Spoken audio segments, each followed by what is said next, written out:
Well, President Obama is in Ottawa, Canada today. He's meeting with the Canadian and Mexican counterparts of his. The Istanbul terror attack is obviously casting a shadow on the summit between the president, Canada's Justin Trudeau, and Mexico's Enrique Pena Nieto. However, the three did have several topics on the agenda, including trade. Our Margaret Brennan is actually there in Ottawa. Margaret, I want to ask you, security and immigration were already planned to be on the agenda, but has the attack in Istanbul changed anything?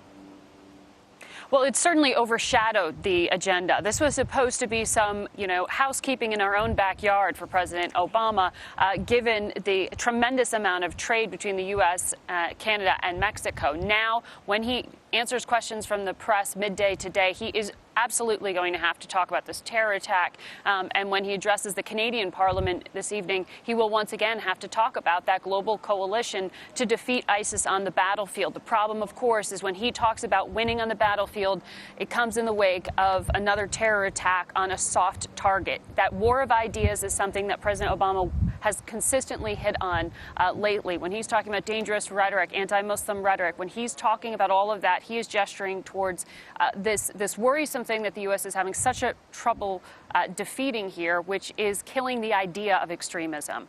So he's going to absolutely have to address that. But in the conversations with his Canadian and Mexican counterparts, President Obama is still going to have to talk trade. He's still going to have to talk about immigration, and he's still going to have to try to quiet down some concerns about what his successor will do. There's a lot of interest here in the 2016 election. Yeah, you make a good point, Margaret. He's only got a few more months left. So what is it exactly that both the Canadian and Mexican presidents hope to hear from him?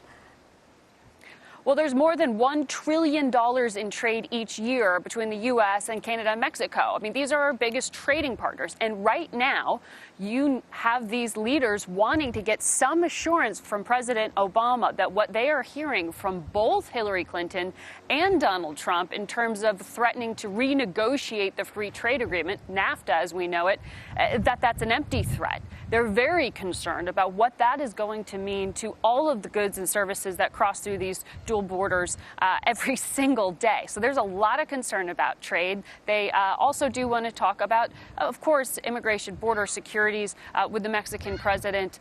President Obama also invited him to Washington. That was a significant shot in the arm for the Mexican president, who has been struggling at home in terms of popularity of late. That's a win for him to get that kind of embrace, but it's also a way for President Obama to hit back at what he has called some worrisome rhetoric, particularly from Donald Trump, expressing anti-immigrant rhetoric, anti-Mexican-American rhetoric. So this is an embrace to underscore what he says, a fight for what he believes are American values in danger right now.